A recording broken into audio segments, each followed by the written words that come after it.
নমস্কার বন্ধুরা, কেমন আছো তোমরা সবাই? আশা করি ভালোই আছো। আমরাও না খুব ভালো আছি। আমার নতুন আরেকটি ব্লগে তোমাদের সব্বাইকে স্বাগত জানাই। আর এখন না দেখো সকাল 10টা বাজে। আর একটুও কিন্তু আমাদের এখানে রোদ্দুর ওঠেনি। পুরো মেঘলা মেঘলা ভাব হয়ে রয়েছে। আর চারিপাশে কিন্তু এখনও কুয়াশা রয়েছে, জানো তো? এখনও কিন্তু কুয়াশা যায়নি। আর এত শীতে কি ভালো লাগে কোনো কাজ করতে? তবুও করতে তো হবেই। এখন যে জামাকাপড়গুলো না ধোয়ার মানে না ধুলে চলেই না, সেগুলো ধুয়েছি। আর এমনি জামাকাপড়গুলো না যখন রোদ্দুর উঠবে তখন ধুয়ে নেব। যার জন্যে এগুলো দিয়ে দিয়েছি আর শুকাবে, আমি তাও নিচে চলে এসেছি। আর এখন না দুপুরে রান্নাবান্নার আয়োজন করব। আর মশলাটা না আজকে একটু হাতেই পিষে দেব। আর দেখবে হাতের যে মশলা পেষা তার টেস্ট কিন্তু একটা অন্যরকম হয়। সেটা কিন্তু মিক্সিতে পিষলে হয় না, যার জন্য না আজকে একটু হাতে পিষে নিচ্ছি। আর অল্প মশলা দেখবে মিক্সিতে কিন্তু পেষাও হয় না ভালো। সেই জন্য না শিলে বেটে নিচ্ছি। একটু কাঁচা লঙ্কা, আদা আর একটু জিরে। ওই নিরামিষ একটু দম আলু করবো তো, যার জন্য। আর শিলে বাটার পরে আমি কিন্তু শিলটা এরকম ধুয়ে রেখে দিই। আর শিলটা ধুয়ে না রাখলে দেখবে একদম কিন্তু নোংরা হয়ে থাকে। আর এখনও পর্যন্ত যারা আমার ভিডিওটা দেখা শুরু করেছো তারা প্লিজ একটা লাইক করে ভিডিওটা কন্টিনিউ করো। আর ভিডিওটা স্কিপ না করে পুরো ভিডিওটা দেখার অনুরোধ রইল। আশা করি তোমাদের একটু হলেও না ভালো লাগবে। আর এখানে একটু জল পড়েছিল, যার জন্য না মুছে নিয়েছি। কেন বলো তো, মোজা পরে না এখান থেকে হাঁটাচলা করলে তারপর মোজাটা না ভিজে যাবে। আর এদিকে না আজকে দম আলু করবো তোমাদেরকে বলেছি। আর দম আলুর আলুগুলো তো একদম ছোট ছোট। আর একা একা খোসা ছাড়ালে না অনেকটা সময় লেগে যায়, তখন রান্না বান্নাতে কিন্তু অনেকটা লেট হয়ে যাবে। যার জন্য আমার বরকেও বললাম একটু খোসাটা ছাড়িয়ে দাও। আর দুজনে মিলে কোনো কাজ করলে দেখবে কিন্তু তাড়াতাড়ি হয়ে যায়। আর এই কাজটা যদি আমি একা করতাম তাহলে কিন্তু অনেকটা সময় লেগে যেত। আর এদিকে গোপালের ভাত, আর এটা আমাদের মানে দুদিকে ভাত বসিয়ে দিয়েছি। আজকে না কারেন্ট নেই। আর দুপুরে একটু ডাল করব, একটু ফুলকপি ভাজা আর দম আলু। আর যদি এখনও পর্যন্ত আমার ভিডিওটা তোমরা দেখো একটু হলেও ভালো লাগে, তাহলে প্লিজ একটা লাইক করে দিও। আর সাবস্ক্রাইব করে আমার ছোট্ট চ্যানেলের পাশে থেকো। আর যারা সাবস্ক্রাইব করে দিয়েছো তাদের অসংখ্য ধন্যবাদ। আর যে দিদিভাই দাদাভাই আমাকে কমেন্ট করো, আমার কিন্তু খুব ভালো লাগে। আর লাইক কমেন্ট করলে কী হয় বলো তো, দেখবে ভিডিও বানানোর না একটা আগ্রহ হয়। আমরা এত কষ্ট করে ভিডিও বানাই, এখন তোমরা যদি লাইক না করো তাহলে কি আমাদের ভালো লাগে বলো? আর ভিডিওটা যদি কোথাও তোমাদের একটু হলেও ভালো লাগে তাহলে কিন্তু আমাকে কমেন্ট করে জানাতে পারো। আর এই ফুলকপি ভাজাটা না আমার কিন্তু খুব ভালো লাগে। মানে ফুলকপির ঝোলের থেকে না এই ছোটো ছোটো কুচি করে মানে ভাজাটা আমার একটু ভালো লাগে। আর দম আলু করবো। আর দম আলুটা তো আমার ছেলের খুবই ফেভারিট। আর দম আলুটা কিন্তু একদম নিরামিষভাবে করবো, মানে আদা, জিরে আর কাঁচা লঙ্কা দিয়ে। আর দম আলুটা কিন্তু যখন কষাবো আমার ছেলে আগে থেকে বলে দিয়েছে, মাম্মা কষা আলু কিন্তু আমাকে দেবে।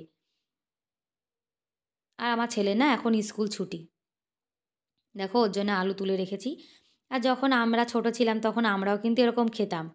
এবার আমার ছেলে যখন এরকম করে তখন কিন্তু আমার ছোটোবেলার কথা মনে পড়ে যায়।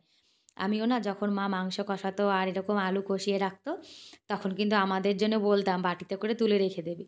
আর আমার মা কিন্তু মনে করে তুলে রেখে দিত। আর এখন সেই কথাগুলোই কিন্তু মনে পড়ে। আর দেখবে মা বাবা কিন্তু নিজে না খেয়ে ছেলে মেয়েকে খাওয়ায়। এই যে বসে রয়েছে, গোপাল খাচ্ছে। আর এই যে আর একটা গোপাল বসে বসে খেলা করছে, আর আমি এখন রান্না করছি, তারপরে গোপালের সেবা দেবো। আর দেখো এখন দুপুর কিন্তু 1টা বাজে। আর এখনও দেখো রোদ্দুর ওঠেনি কিন্তু। হালকা হালকা কুয়াশা রয়েছে। আর মেঘলা মেঘলা হয়েছে তো, যার জন্য কিন্তু শীতটা অনেক বেশি, জানো তো? আর আমার বর দেখো বাইকটাকে না খুব সুন্দর পরিষ্কার করে রাখে, মানে বউকে অত যত্ন করে না যতটা সে তার বাইককে করে। আর আমি চলে এসেছি বাইরের দৃশ্য দেখে। আর এদিকে কিন্তু আমার ফুলকপি ভাজাটাও হয়ে গেছে। আর এভাবে ফুলকপি ভাজাটা না আমার কিন্তু খুব ভালো লাগে। আর অল্প একটু করেছি। আর দেখো ওকে একবার কষা আলু দিয়েছি, ওর খেয়ে কিন্তু হয়নি। আবার বলছে আমাকে ঝোল থেকে তুলে দাও। তাই দেখো আবার তুলে দিয়েছি। ও মানে আলু খাওয়ার পাগল। দেখো এখন নিয়ে যাচ্ছে। খাবে আর টিভি দেখবে। আর এদিকে আমার দম আলুটাও কিন্তু হয়ে গেছে। আর দম আলুটার মধ্যে না একটু গরম মশলা গুঁড়ো দেবো। আর নিরামিষ রান্নাতে দেখবে একটু গরম মশলা গুঁড়ো না দিলে কিন্তু ভালো লাগে না। আর রান্নাটা তো হয়ে গেছে, এবার না একটু ডাল রান্না করব। আর ডালটা কিন্তু আমাদের বাড়ি প্রত্যেক দিনই হয়। আর ডালও কিন্তু হয়ে গেছে। আর ডাল কিন্তু রোজ হয়, মানে ডাল আমাদের প্রত্যেক দিন হবেই। ডাল খেয়ে মানে আমাদের কোনো অরুচি হয় না। আর এখন চলে এসেছি আলমারিটা গোছাবো। অনেক দিন না হয়ে গেছে আলমারিটা ভাবছি গোছাবো, গোছাবো। এই করে, করে না একদমই গোছানো হয়নি জানো না। আর যখন আমরা একটা দুটো জামাকাপড় এখান থেকে বের করি, তারপরে দেখবে অন্যগুলো কিন্তু এলোমেলো হয়ে যায়। আর শীতকালে দেখবে জামাকাপড় কিন্তু অনেক হয়ে যায়। আর একটার পরে একটা রাখলে তো একটু এলোমেলো হবেই। তো এই কদিন তো খুব শীত পড়েছিল আর অনেক কাজও ছিল যার জন্য না গোছাইনি। তা আজকে চলে এসেছি আর এই শাড়িগুলো কিন্তু ১-২ দিন পরেছিলাম বিয়েতে। তারপরে কিন্তু ভালো করে গুছিয়ে রাখিনি। এগুলোকে যদি ভালো করে গুছিয়ে না রাখি তাহলে কিন্তু দাগ হয়ে যাবে। আর দেখো এই শাড়িটা কিন্তু ওই দুর্গাপুজোর সময় সিঁদুর মানে সিঁদুর খেলা হয় না? তখন পরবো যার জন্যে কিনেছিলাম। তা বাড়িতেও যাওয়া হচ্ছে না পুজোর সময় আর শাড়িটাও কিন্তু পরা হয়নি। আর এখানে না আমি কিন্তু শাড়ি অনেক কম পরি। আর এই শাড়িগুলো না এলোমেলো হয়নি যার জন্য এগুলো আর গোছাবো না। ওই যে সাইডটা এলোমেলো হয়েছে সেই সাইডটা একটু গুছিয়ে নেব। আর এটা দেখো এটা কিন্তু আমার বিয়ের শাড়ি। এই শাড়িটা কিন্তু আমি বিয়ের সময় পরেছিলাম।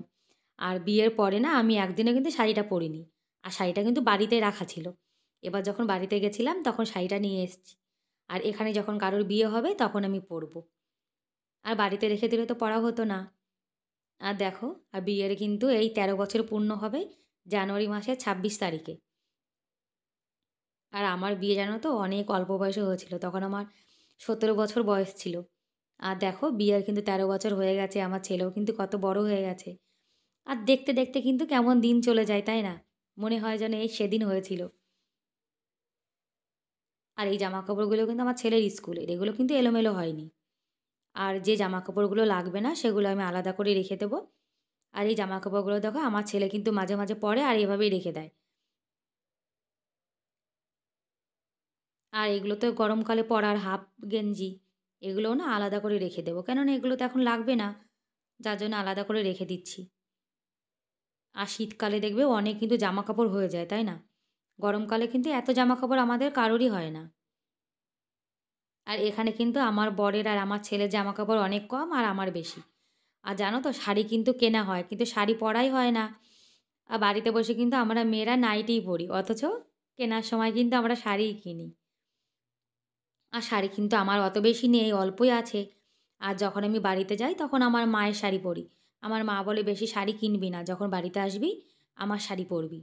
যার জন্য না আমি বেশি কিছু শাড়ি কিন্তু কিনি না। আর কিছু শাড়ি এখানে আছে, এখানে যখন কারোর বিয়েতে যাই কিংবা অন্য কোথাও যাই তখন মাঝে, মাঝে পরে যাই। আর বাড়িতে গেলে আমার মা, আমার বোন এদের শাড়িটাই কিন্তু বেশি পরা হয়। সেজন্য না আর মানে শাড়ি কিছু কেনাই হয় না। আর একটা শাড়ি রেখে দিয়েছি, শাড়িটা দিয়ে না আমি লেহেঙ্গা বানাবো। আমাদের এখানে একটা বউ আছে, সুন্দর লেহেঙ্গা বানায়। আর এখন সব জায়গার জিনিস জায়গাতে ভাঁজ করে রেখে দেবো। আর এখন দেখো সব কিছু ভাঁজ করে রেখে দিচ্ছি। তারপরে যখন যেটা দরকার হবে বের করার সময় কিন্তু আবার এলোমেলো হয়ে যাবে। আর এই যে লেহেঙ্গাটা, এটা কিন্তু আমি আগেরবার কালীপুজোর সময় কিনেছিলাম। আর এটা কিন্তু আমি একবারই পরেছি। একবারই পরেছি আর কিন্তু পরা হয়নি।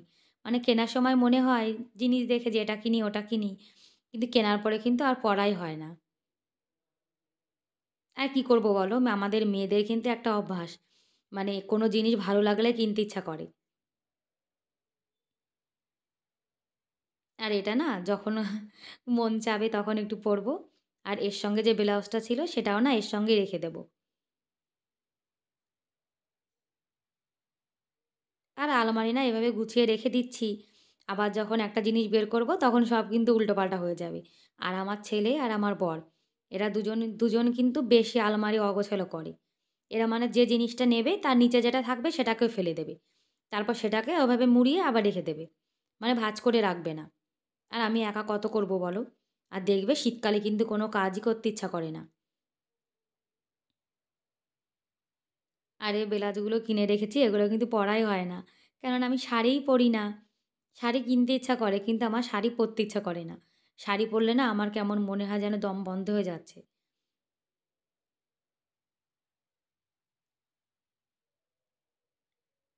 আর দেখো সব কিন্তু গুছিয়ে রেখে দিয়েছি। আর এই নাইটি দুটোও না তুলে রেখে দেবো। আর শীতকালে দেখো কতগুলো মোজা হয়ে গেছে। আর শীতকালে কিন্তু অনেক মোজা হয়ে যায়। আর এই মোজা দেখবে মানে ১-২ মাস পরার পরেই কেমন যেন গোড়ালির কাছে মানে খারাপ হয়ে যায়। আর এটা কিন্তু এবার শীতে চলবে, এর পরের শীতে তো আবার কিনতে হবে। মোজাগুলো দেখো গুছিয়ে রেখেছি, এগুলো কিন্তু আবার এলোমেলো হয়ে যাবে। আর দেখো গোপালের মুকুটটা আমি কবে এখানে রেখে দিয়েছি। আর এই যে আমার সাজার জিনিসগুলো, এগুলো তো আমি মাঝে মাঝে ইউজ করি, আবার না এইভাবেই রেখে দিই। আর আমার ছেলে তো মাঝে মাঝে এগুলো খুলবে, বের করবে, আবার নেবে, মানে ও এগুলোতে ওর জিনিস রেখে দেয়। আর সব জিনিস কিন্তু একসঙ্গে দেখবে এলোমেলো হয়ে যায়। আর যখন দেখবে কাজের যে জিনিসটা দরকার, সেটা কিন্তু তখন একদমই পাওয়া যায় না। এই যে এখন আমি গুছিয়ে রেখে দিচ্ছি, আর যখন আবার দরকার হবে তখন কিন্তু আমি একদমই পাবো না। আর একটা জায়গা যদি ৩-৪ জন মিলে বারবার মানে ইউজ করে, তখন দেখবে সব জিনিস তো এলোমেলো হবেই। আর এই যে এই জিনিসগুলো যখন আমি বাড়িতে যাই তখন পরি, আবার যখন এখানে চলে আসি তখন আবার এখানের যে চুড়িগুলো সেগুলোই পরি। মানে যখন যেখানে যাই তখন সেখানে সেই ড্রেস পরি। আর আমাদের এখানে না শাখা কিন্তু কেউ পরে না। আর দেখো এদিকে আমার আলমারিটাও কিন্তু গোছানো হয়ে গেছে। আর জানো তো পুরনো যে অ্যালবামটা না, সে অ্যালবামটা না আমি জামাকাপড় পোশাক করতে যে পেয়েছি, তাই ভাবছি তোমাদেরকে একটু দেখিয়ে দিই আমাদের পুরনো ফটোগুলো। এগুলো কিন্তু অনেক পুরনো ফটো, যখন আমার ছেলের ২ বছর বয়স ছিল তখন। ওই আমরা তাজমহলে ঘুরতে গেছিলাম, আর তখন দেখো আমি কতটা রোগা ছিলাম। এখন তো একটু মোটা হয়ে গেছি, আগে আমি জানো তো অনেক রোগা ছিলাম। আর আমার ছেলেও দেখো কত ছোট ছিল। আমরা কিন্তু অনেক আগে গেছিলাম জানো না। তখন আমার ছেলের ২.৫ বছর বয়স ছিল। আর এটা আমার পুচকুর ছোটোবেলার ফটো। আর এটা যখন ৪ মাস বয়স ছিল তখনের দেখো। আর এটা আমার দেখো ৩-৪ বছর আগের। আর এটা আমার বোন, আমার বর, আমি আর আমার ছেলে। আর ছেলেকে দেখো মেয়ে সাজিয়েছি সেই ফটোটা। আর আগে দেখো আমি কত রোগা ছিলাম, আমার ছেলে হওয়ার ৩ মাস পরের ফটো এটা। দেখো আমি কত রোগা, মনে হচ্ছে যেন কতদিন ভাত খাইনি যার জন্য এত রোগা হয়ে গেছে। তারপরে দেখো আবার যখন বয়স হয়ে গেছে আবার মোটা হয়ে গেছি। ব্যাস আজকের মতো এ পর্যন্তই, দেখা হবে